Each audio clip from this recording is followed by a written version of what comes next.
എല്ലാവർക്കും നമസ്കാരം. നമുക്കെല്ലാം സുപരിചിതനായ വ്യക്തിത്വമാണ് പഴയടം മോഹനൻ നമ്പൂതിരി. പ്രത്യേകിച്ച് കേരളത്തിലെ സ്കൂൾ കലോത്സവങ്ങളുടെയൊക്കെ സമയത്ത് അദ്ദേഹം വാർത്തകളിൽ നിറയാറുണ്ട്. അദ്ദേഹത്തിൻ്റെ ഒരു അനുഭവക്കുറിപ്പ് ഈ അടുത്ത നാളെ വായിക്കുവാനിടയായി. അത് എൻ്റെ ഗുരുനാഥനായിട്ടുള്ള, എൻ്റെ ഹൈസ്കൂൾ അധ്യാപകനായിരുന്ന, എൻ്റെ നാട്ടുകാരൻ കൂടിയായിട്ടുള്ള തിരുവല്ല ടീച്ചേഴ്സ് ട്രെയിനിങ് ഇൻസ്റ്റിറ്റ്യൂട്ടിൻ്റെ പ്രിൻസിപ്പാളായി 16 വർഷം സുദീർഘമായ സേവനം അനുഷ്ഠിച്ച് ഇപ്പോൾ റിട്ടയർ ചെയ്ത് തൻ്റെ റിട്ടയർമെൻറ്റ് ജീവിതം എഴുത്തും വായനയും പ്രഭാഷണങ്ങളും പ്രസംഗങ്ങളും ഒക്കെ അനേകർക്ക് വലിയ താങ്ങും തണലുമായി പ്രത്യാശയുടെ വാക്കുകൾ പകരുന്ന നിരവധി പുസ്തകങ്ങൾ രചിക്കുകയും ചെയ്യുന്ന ഷാജി ജോർജ് സാറിൻ്റെ ഈ അടുത്തിറങ്ങിയ നീര് തേടുന്ന വേരുകൾ എന്ന പുസ്തകത്തിൽ നിന്നാണ് ഞാനത് വായിക്കാനിടയായത്. പഴയടം മോഹനൻ നമ്പൂതിരിയുടെ യൗവനകാലത്ത് കോളേജ് വിദ്യാഭ്യാസം ഒക്കെ കഴിഞ്ഞ് അദ്ദേഹം നിൽക്കുമ്പോൾ ജോലികൾ പലതും അന്വേഷിച്ചു, പക്ഷെ ഒന്നും ലഭിക്കുന്നില്ല. അങ്ങനെ ഇരിക്കുമ്പോൾ അദ്ദേഹം സ്വന്തമായിട്ട് ബിസിനസ് ചെയ്യാമെന്ന് കരുതി ചില ബിസിനസ്സുകളൊക്കെ ചെയ്യുന്നു. എല്ലാം പൊളിഞ്ഞു പോവുകയാണ്. കടം കയറുന്നു, നിരാശയാകുന്നു. ജീവിതത്തെക്കുറിച്ച് യാതൊരു പ്രതീക്ഷയുമില്ലാത്ത ഒരു അനുഭവത്തിലേക്ക് ജീവിതം മുന്നേറുമ്പോൾ ചുറ്റിലും അദ്ദേഹത്തിന് പ്രതീക്ഷയ്ക്ക് യാതൊരു വകയുമില്ല എന്നുള്ള തോന്നലുണ്ടാകുമ്പോൾ അദ്ദേഹം ഒരു ദിവസം തീരുമാനിക്കുകയാണ് ജീവിതം അവസാനിപ്പിക്കാൻ. അങ്ങനെ കുറിച്ചിത്താനത്ത് തൻ്റെ വീട്ടിൽ നിന്നും ഇനിയൊരു മടക്കയാത്ര ഇല്ല എന്ന് ഉറപ്പിച്ചുകൊണ്ട് ആരോടും പറയാതെ വീട്ടിൽ നിന്നും ഒരു യാത്ര പുറപ്പെടുകയാണ്. വീട്ടിൽ നിന്ന് ഇറങ്ങി അദ്ദേഹം കുറവലങ്ങാട് കവലയിലെത്തുന്നു. അവിടെ എത്തുമ്പോൾ ഒരു ചെറിയ മാടക്കടയിൽ കയറി ഒരു സോഡ കുടിക്കുകയാണ്. സോഡ കുടിക്കുമ്പോഴാണ് അദ്ദേഹത്തിൻ്റെ ശ്രദ്ധയിൽ പെട്ടെന്ന് ഒരു മാഗസിൻ പെടുന്നത്. മറ്റൊന്നുമല്ല, കലാകൗമുദിയുടെ ആഴ്ചപ്പതിപ്പാണ്. ആ ആഴ്ചപ്പതിപ്പിൻ്റെ കവർ പേജിൽ ഇങ്ങനെ എഴുതിയിരിക്കുന്നത് അദ്ദേഹം വായിച്ചു. ഈ ലക്കം മുതൽ MT വാസുദേവൻ നായരുടെ 2ാം ഊഴം ആരംഭിക്കുന്നു. അദ്ദേഹം പൊതുവെ വായനയ്ക്ക് ശീലമൊക്കെ ഉള്ള വ്യക്തിയായിരുന്നു എന്നാണ് ആ കുറിപ്പിൽ പറയുന്നത്. അദ്ദേഹം അവിടെ വെച്ച് സോഡ കുടിച്ച ശേഷം ഒരാഴ്ചപ്പതിപ്പ് വാങ്ങുകയാണ്. കുട്ടിക്കാലം മുതൽ തന്നെ MT വാസുദേവൻ നായരുടെ നോവലുകളെ, എഴുത്തുകളെ സ്നേഹിച്ച പഴയടം അന്ന് മുതൽ ആ ലക്കം വാങ്ങി വായിച്ചു തുടങ്ങുകയാണ്. അത് വായിച്ചു തുടങ്ങുമ്പോൾ അദ്ദേഹത്തിന് അതിൻ്റെ ആദ്യ വരിയിൽ തന്നെ അദ്ദേഹത്തെ അത് വല്ലാതെ ആകർഷിച്ചു. ആ നോവലിൻ്റെ ആദ്യ വരി ഇങ്ങനെയായിരുന്നു: കടലിന് കറുപ്പ് നിറമായിരുന്നു. അദ്ദേഹം തൻ്റെ ജീവിതത്തെക്കുറിച്ചും അങ്ങനെ ചെയ്തു. എൻ്റെ മനസ്സ് നിറയെ കറുപ്പും കരിങ്കടലുമാണല്ലോ. ഇങ്ങനെയുള്ള അനുഭവത്തിൽ തന്നോട് ചിലത് ഈ നോവലിന് പറയാനുണ്ടെന്ന് അദ്ദേഹം വിചാരിക്കുകയാണ്. തൊട്ടടുത്തുള്ള ഒരു കടവരാന്തയിൽ ഇരുന്ന് അദ്ദേഹം ആദ്യത്തെ ലക്കം മുഴുവൻ വായിച്ചു തീർക്കുകയാണ്. ആ തുടർ ലക്കങ്ങളിലാണ് പിന്നീടുള്ള ഭാഗങ്ങളൊക്കെ വരുന്നത്. അത് ആദ്യത്തെ ഭാഗം വായിച്ചപ്പോൾ അദ്ദേഹം അവിടെ നിന്നൊരു തീരുമാനമെടുക്കുകയാണ്. ഇനി ജീവിതം അവസാനിപ്പിക്കേണ്ടതില്ല, ജീവിക്കാൻ തന്നെ അദ്ദേഹം തീരുമാനിക്കുകയാണ്. തുടർന്നുള്ള ആഴ്ചകളിലെ ആഴ്ചപ്പതിപ്പിൻ്റെ ലക്കങ്ങൾ വരുന്നതിന് വേണ്ടി അദ്ദേഹം പ്രതീക്ഷയോടുകൂടി കാത്തിരിക്കുകയാണ്. അങ്ങനെ അദ്ദേഹം തുടർന്നുള്ള ലക്കങ്ങൾ വായിക്കുകയും അങ്ങനെ പഴയടം മോഹനൻ നമ്പൂതിരി 50 ആഴ്ചകൾക്കപ്പുറം ഭീമൻ്റെ മാനസിക സംഘർഷമുള്ള 2ാം ഊഴം വായിച്ചു തീർത്തു. 50 ആഴ്ചകൾക്കപ്പുറത്ത് അദ്ദേഹത്തിൻ്റെ പ്രശ്നങ്ങൾക്കും പരിഹാരമായി. അതോടുകൂടി അദ്ദേഹം ജീവിതത്തെ പുതിയ പ്രതീക്ഷയോടുകൂടി നോക്കിക്കാണുകയും തൻ്റെ പ്രശ്നങ്ങളിൽ നിന്നൊക്കെ പുറത്തു വരികയും ചെയ്യുന്നതായിട്ടാണ് ആ കുറിപ്പിൽ എഴുതിയിട്ടുള്ളത്. അങ്ങനെ ഇരിക്കുകയാണ് കോഴിക്കോട് സ്കൂൾ കലോത്സവം വരുന്നത്. അവിടെ പഴയടം മോഹൻ നമ്പൂതിരിയും കൂട്ടരുമാണ് അന്നും പാചകപ്പുര കൈകാര്യം ചെയ്യുന്നത്. അദ്ദേഹത്തിന് അന്ന് വലിയ ആഗ്രഹമായിരുന്നു കോഴിക്കോടുള്ള കൊട്ടാരം റോഡിലെ MTയുടെ സിത്താര എന്ന വീട്ടിൽ പോയി അദ്ദേഹത്തെ കാണുകയും അദ്ദേഹത്തോട് താൻ ആദ്യമായി വായിച്ച 2ാം ഊഴം എന്ന കൃതിയുടെ തൻ്റെ ജീവിതത്തിൽ ഉണ്ടാക്കിയ മാറ്റത്തെക്കുറിച്ച് അതിൻ്റെ കഥാകൃത്തിനോട് തന്നെ പറയണമെന്നൊക്കെ പഴയടം മോഹൻ നമ്പൂതിരിക്ക് വലിയ ആഗ്രഹമായിരുന്നു. എന്നാൽ എങ്ങനെ അതിന് കഴിയുമെന്ന് ആലോചിച്ചിരിക്കുമ്പോൾ സംഘാടകരിൽ ചിലരോട് ഈ കഥ പറയുമ്പോൾ അവരും കൂടെ സഹായിക്കുകയും പഴയടം മോഹനൻ നമ്പൂതിരിയെ MT വാസുദേവൻ നായരുടെ വീട്ടിലെത്തിച്ച് കാണിക്കുകയാണ്. അപ്പോൾ അദ്ദേഹം തൻ്റെ അനുഭവമൊക്കെ പറയുകയും തൻ്റെ ജീവിതം പ്രതീക്ഷയില്ലാതെ നഷ്ടപ്പെടുന്ന ഒരവസരത്തിൽ ജീവിതത്തിലേക്ക് 2ാം ഊഴം പകർന്നു കൊടുത്തത് MTയുടെ 2ാം ഊഴം എന്ന നോവലാണെന്ന് അദ്ദേഹത്തോട് നേരിട്ട് പറയാനൊക്കെ അദ്ദേഹത്തിന് അവസരം ലഭിച്ചു.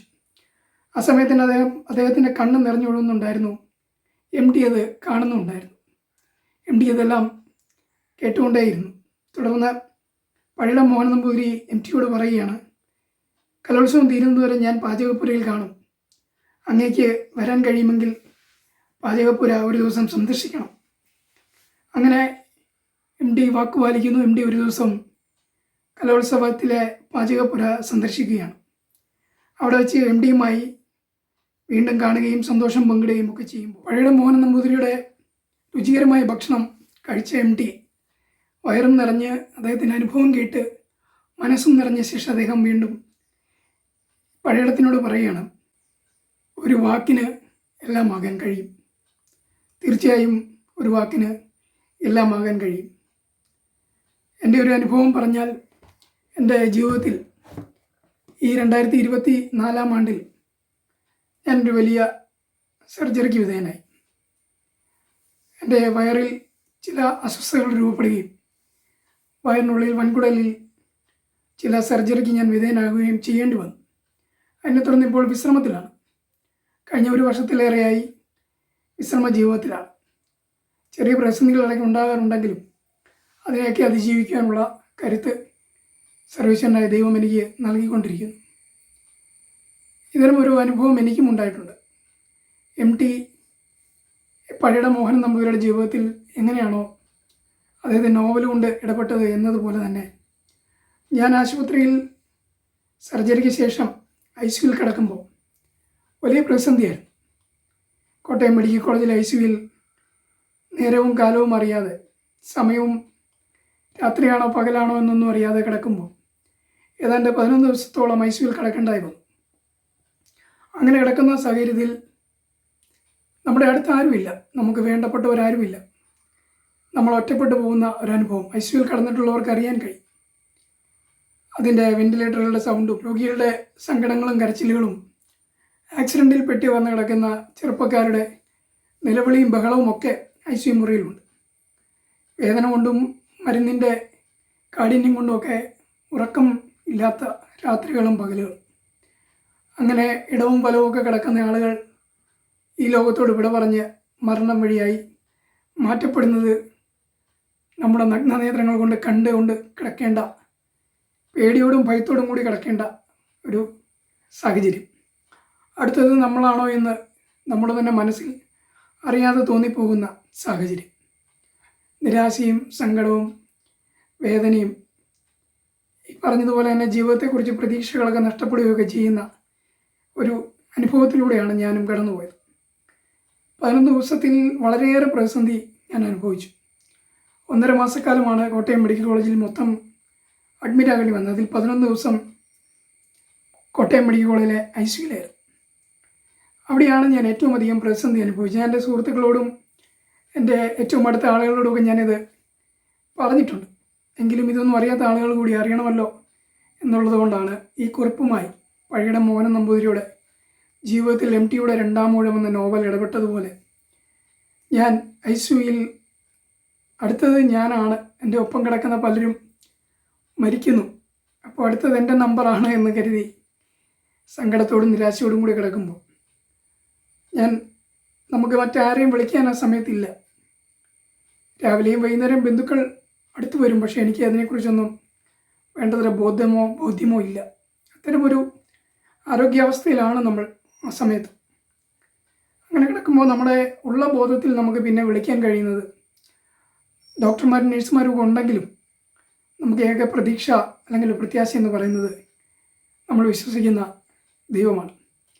ഞാൻ അവിടെ കിടന്ന്, എൻ്റെ ദൈവമേ, ഞാൻ മരണപ്പെടുകയാണെങ്കിൽ ഞാൻ ഇതുവരെ ജീവിച്ച എൻ്റെ ഈ 36 വർഷം ഞാൻ അതിനെപ്പറ്റിയൊക്കെ ഞാൻ ചിന്തിക്കുകയാണ്. എനിക്കൊന്നും ചെയ്യാൻ കഴിഞ്ഞില്ലല്ലോ, ആർക്കെങ്കിലും എന്തെങ്കിലുമൊക്കെ ആയിത്തീരാൻ എന്നെക്കൊണ്ട് കഴിഞ്ഞില്ലല്ലോ എന്നൊക്കെയുള്ള സങ്കടങ്ങളൊക്കെ എന്നെ അലട്ടുകയാണ്. അപ്പോൾ എൻ്റെ ഉള്ളിലെ ഭയം ഞാൻ മരണപ്പെടുമോ എന്നുള്ളതാണ്, അല്ലെങ്കിൽ അടുത്തത് ഞാനാണ് എന്ന് തന്നെയാണ് എൻ്റെ വിചാരം. അങ്ങനെ വിചാരിച്ച് കിടക്കുമ്പോൾ നമുക്ക് ഏക ആശ്രയം ദൈവമാണ്. ഞാൻ അവിടെ കിടന്നുകൊണ്ട് ദൈവത്തോട് പ്രാർത്ഥിക്കുകയാണ്, എൻ്റെ ദൈവമേ, ഞാൻ വല്ലാത്തൊരവസ്ഥയിലൂടെ കടന്നു പോവുകയാണ്. എന്നെ സഹായിക്കാൻ ഇപ്പോൾ നീ മാത്രമേ ഉള്ളൂ. അതുകൊണ്ട് നീ എന്നെ സഹായിക്കണം, എനിക്ക് വിടുതൽ തരണം. ജീവിതത്തിലേക്ക് മടങ്ങി വരാൻ എന്നെ സഹായിക്കണം എന്ന് ഞാൻ പറയുകയാണ്. ആ സമയത്ത് ഞാൻ ആരോഗ്യമുള്ള സമയത്ത് ആശുപത്രിയിലാകുന്നതിൻ്റെ ഒരു 2 ആഴ്ച മുൻപ് വീട്ടിലിരുന്നപ്പോൾ അല്ലെങ്കിൽ ഫ്രീ ടൈം കിട്ടിയപ്പോൾ എപ്പോഴൊക്കെയോ യൂട്യൂബിൽ ഞാനൊരു മാർത്തോമാ സഭാ വിശ്വാസിയാണ്. മാർത്തോമാ സഭയിൽ തന്നെ ഏറ്റവും പ്രസിദ്ധനായ ഒരു ദൈവവചന ധ്യാന പ്രാസംഗികനുണ്ട്, റവറൻ ഡോക്ടർ മോത്തി വർക്കിയച്ചൻ. മോത്തി വർക്കിയച്ചൻ്റെ പ്രസംഗം ഞാൻ യൂട്യൂബിൽ ഇടയ്ക്ക് കേൾക്കാറുണ്ട്. പല അച്ഛന്മാരുടെയും പാസ്റ്റേഴ്സിൻ്റെയൊക്കെ അതുപോലെ രാഷ്ട്രീയക്കാരുടെയൊക്കെ ഞാനിങ്ങനെ കേൾക്കാറുണ്ട്. അങ്ങനെ കേൾക്കുന്ന കൂട്ടത്തിൽ അച്ഛൻ്റെയും കേട്ടതാണ്. അച്ഛൻ്റെ വളരെ രസകരമായ ഒരു ദൈവവചന ധ്യാനമാണ്. തമാശ പറയും, അതിനോടൊപ്പം തന്നെ ദൈവവചനം വളരെ ഗൗരവതരമായി വ്യാഖ്യാനിക്കുകയും എല്ലാവർക്കും മനസ്സിലാകുന്ന തരത്തിൽ പറയുകയും ചെയ്യുന്ന ഒരു വൈദികൻ കൂടിയാണ്. അപ്പോൾ അച്ഛൻ്റെ പ്രസംഗങ്ങൾ ഞാനിങ്ങനെ ഫോളോ ചെയ്യാറുണ്ട്. അങ്ങനെ അന്ന് ഞാൻ കേട്ടത് 2020 കോവിഡിൻ്റെ സമയത്ത് അച്ഛൻ ഓൺലൈനിലൂടെ നടത്തുന്ന ചെന്നൈയിലോ മറ്റോ ഉള്ള ഏതൊരു ഇടവകയ്ക്കോ അവിടുത്തെ ഏതോ ഒരു കോൺഗ്രിഗേഷൻ്റെ കൂട്ടായ്മയ്ക്കോ വേണ്ടി അച്ഛൻ നടത്തുന്ന ഒരു ഓൺലൈൻ പ്രാർത്ഥനയുടെ ലൈവിൻ്റെ സ്ട്രീമിങ് പിന്നീട് ഞാൻ റെക്കോർഡറായിട്ട് കാണുകയാണ്. അപ്പോൾ 2020 ഞാനിത് കാണുന്നത് 2024 4 വർഷം മുന്നേ ഉള്ള ഒരു പ്രസംഗം. ആ പ്രസംഗം ഞാൻ ആശുപത്രിയിലാകുന്നതിൻ്റെ 2 ആഴ്ച മുമ്പ് 2 വട്ടം ഞാൻ കണ്ടു.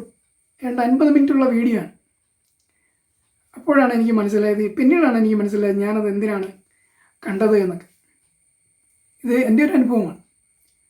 അപ്പോൾ ആ വചന ധ്യാനത്തിൽ അച്ഛൻ പറയുന്നത്, ഞാൻ ആ ICUയിൽ കിടക്കുമ്പോൾ ഞാൻ എന്നെ സഹായിക്കണമെന്ന് പറഞ്ഞ് മറ്റാരെയും വിളിക്കാനില്ല, പറയാനില്ല, ദൈവത്തോട് മാത്രം പറയാനുള്ള ഒരു ഞാനും ദൈവവും മാത്രമുള്ള ആ സന്ദർഭത്തിൽ ഞാൻ പ്രാർത്ഥിച്ച് കിടക്കുമ്പോൾ എൻ്റെ മനസ്സിലേക്ക്, എൻ്റെ ബോധത്തിലേക്ക്, എൻ്റെ മുന്നിൽ ആ മൊബൈൽ സ്ക്രീൻ ഇങ്ങനെ തെളിയുകയാണ്. ആ സ്ക്രീനിൽ ഞാൻ അച്ഛൻ അന്ന് പറഞ്ഞ പ്രസംഗം വീണ്ടും കാണുകയാണ്. ആ പ്രസംഗത്തിൻ്റെ കണ്ടൻറ്റ് 2020 നടത്തിയതാണെന്ന് ഞാൻ പറഞ്ഞു. ആ പ്രസംഗം കോവിഡിൻ്റെ പശ്ചാത്തലത്തിലാണ് അച്ഛൻ പറയുന്നത്. അപ്പോൾ എല്ലാവരും ഒരു ഭയപ്പാടിൽ കഴിയുമ്പോൾ, കോവിഡിനെ തുടർന്ന് പേടിച്ചൊക്കെ കഴിയുമ്പോൾ അച്ഛൻ പറയുന്നത് ദൈവഭയം എല്ലാ ഭയത്തെയും മാറ്റും.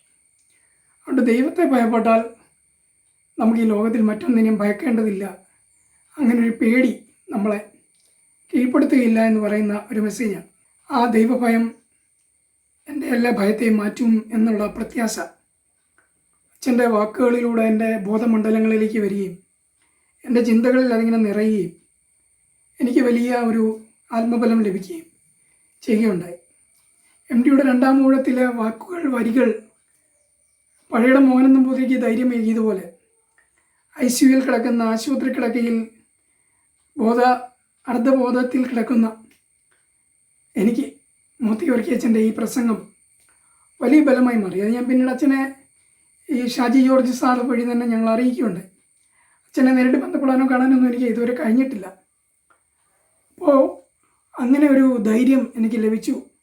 അങ്ങനെ ഞാനും എൻ്റെ ജീവിതത്തിൻ്റെ 2-ാം ഊഴത്തിലേക്ക് കടന്നു വന്ന ഒരനുഭവമാണ്. ഈ ഒരു അനുഭവം ഞാൻ ആരോഗ്യമുള്ളപ്പോൾ കണ്ട ഒരു വീഡിയോ. എൻ്റെ അനാരോഗ്യ അവസ്ഥയിൽ ഞാൻ മനസ്സ് തളർന്ന് നിരാശനായി സങ്കടത്തിലായിരിക്കുമ്പോൾ എൻ്റെ ജീവിതത്തിലേക്ക്, എൻ്റെ ചിന്തകളിലേക്ക് അത് വരുന്നു എന്നുള്ളത് അപ്പോഴാണ് എനിക്ക് മനസ്സിലായത് ഞാൻ എന്തിനാണ് ആ വീഡിയോ അന്ന് കണ്ടത്, അല്ലെങ്കിൽ ആ വീഡിയോ എന്തിനാണ് എൻ്റെ സ്ക്രീനിൽ അന്ന് തെളിഞ്ഞു വന്നത് എന്നുള്ളതൊക്കെ എനിക്ക് പിന്നീട് നല്ല ബോധ്യമുണ്ടാകുന്നുണ്ട്. തീർച്ചയായും നമ്മുടെ എഴുത്തുകളും നമ്മുടെ വരികളും നമ്മുടെ വാക്കുകളുമൊക്കെ മറ്റുള്ളവർക്ക് പ്രചോദനമാകട്ടെ, പ്രത്യാശയാകട്ടെ. അതിന് കഴിയുന്നവരായി തീരുവാൻ ഈശ്വരൻ നമുക്ക് കൃപ ചെയ്യട്ടെ.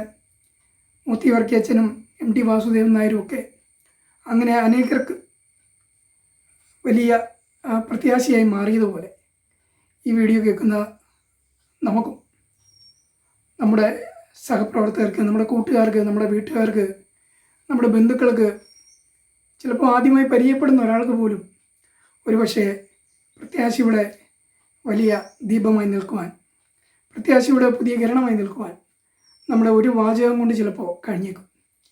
അതിന് നമുക്ക് കഴിയട്ടെ. അതുകൊണ്ട് നമ്മൾ മറ്റുള്ളവരോട് ഇടപെടുമ്പോൾ, സംസാരിക്കുമ്പോൾ, പ്രസംഗിക്കുമ്പോൾ നമ്മുടെ ഓരോ വാക്കിനും അതിൻ്റേതായ ഗൗരവമുണ്ട്, അതിൻ്റേതായ ഒരു പ്രാധാന്യമുണ്ട് എന്ന് മനസ്സിലാക്കി നമ്മുടെ ചിന്തകൾ, നമ്മുടെ എഴുത്തുകൾ, നമ്മുടെ വാക്കുകളൊക്കെ, സോഷ്യൽ മീഡിയ ഒക്കെ എല്ലാവരും എഴുതുന്നവരായതുകൊണ്ടാണ് ഞാൻ അങ്ങനെ പറയുന്നത്. നമുക്ക് ഇങ്ങനെ ചില പുതിയ പോസിറ്റീവായിട്ടുള്ള പുതിയ ചില ചിന്തകളെ പകരുവാൻ, എഴുതുവാൻ, മറ്റുള്ളവർക്ക് നൽകുവാൻ കഴിയട്ടെ. അതിന് നമ്മുടെ കയ്യിലുള്ള മാധ്യമങ്ങളെ, നമ്മുടെ കഴിവുകളെ, ഈശ്വരൻ നമുക്ക് നൽകിയിട്ടുള്ള താലന്തുകളൊക്കെ ഉപയോഗിക്കാൻ കഴിയട്ടെ എന്ന് ആത്മാർത്ഥമായി ആശംസിച്ചും പ്രാർത്ഥിച്ചും കൊണ്ട് ഈ വീഡിയോ ചുരുക്കുകയാണ്. എൻ്റെ അനാരോഗ്യ അവസ്ഥയിൽ കൂടുന്ന എല്ലാവരെയും നന്ദിപൂർവ്വം ഓർക്കുന്നു. പേരെടുത്ത് പറയാൻ ഒരുപാട് പേരുണ്ട്, അതിലേക്ക് അതുകൊണ്ട് കിടക്കുന്നില്ല. എനിക്ക് വേണ്ടി പ്രാർത്ഥിച്ച എന്നെ ഈ അവസ്ഥയിൽ, ഇപ്പോൾ ഈ ആരോഗ്യാവസ്ഥയിൽ കാണാൻ ചെറിയ ആരോഗ്യ പ്രശ്നങ്ങളും ക്ഷീണങ്ങളൊക്കെ ഇടയ്ക്കിടെ ഉണ്ട്. അതുകൊണ്ടാണ് വീഡിയോ ഒക്കെ തുടർച്ചയായിട്ട് ഇടാൻ കഴിയാത്തത്. അതുകൊണ്ട് വീട്ടിലിരിക്കുമ്പോൾ ഒന്നും ചെയ്യാതെ ഇരിക്കാൻ കഴിയില്ല എന്നുള്ളതുകൊണ്ടാണ് ഇങ്ങനെ ഒരു വീഡിയോ ഒക്കെ നമ്മൾ ചെയ്യുന്നത്. ഇനിയും നിരവധി അനുഭവങ്ങളുണ്ട്. ആ അനുഭവ കഥകളൊക്കെ നിങ്ങൾക്ക് ഇഷ്ടപ്പെടുന്നുവെങ്കിൽ കമൻറ്റ് ചെയ്യുക, ലൈക്ക് ചെയ്യുക, നിങ്ങളുടെ അഭിപ്രായങ്ങൾ രേഖപ്പെടുത്തുക. പുതിയ പുതിയ അനുഭവങ്ങൾ, ജീവിതത്തിൽ വ്യത്യസ്തമായ അനുഭവങ്ങൾ ഓരോ ദിവസവും ഉണ്ടായിക്കൊണ്ടിരിക്കും. അതൊക്കെയും ഇതിലൂടെ പറയുവാനും കേൾക്കുന്ന ആളുകൾക്ക് പ്രചോദനമാകുവാനും കഴിയും എന്ന് ഞാൻ പ്രത്യാശിക്കുകയാണ്. നിങ്ങൾക്കത് ഇഷ്ടപ്പെടുന്നുവെങ്കിൽ തീർച്ചയായും അഭിപ്രായമായി, കമൻറ്റായി രേഖപ്പെടുത്തണമെന്ന് മാത്രം പറഞ്ഞുകൊണ്ട് ഈ വീഡിയോ ചുരുക്കുന്നു. ഒരുപാട് നീണ്ടുപോയാൽ കാണുന്നവർക്കും പ്രയാസമാണ്, മനസ്സിലാവും. തീർച്ചയായും ഈശ്വരൻ എല്ലാവരെയും അനുഗ്രഹിക്കട്ടെ. പ്രത്യാശയുടെ പുതിയ കിരണങ്ങളായി തീരുവാൻ നമ്മുടെ ഓരോരുത്തരുടെയും ജീവിതം ഉപയുക്തമാകട്ടെ എന്ന് ആശംസിച്ചുകൊണ്ട് ഒരു നല്ലൊരു ദിവസം നേർന്നുകൊണ്ട് നിർത്തുന്നു. നന്ദി, നമസ്കാരം.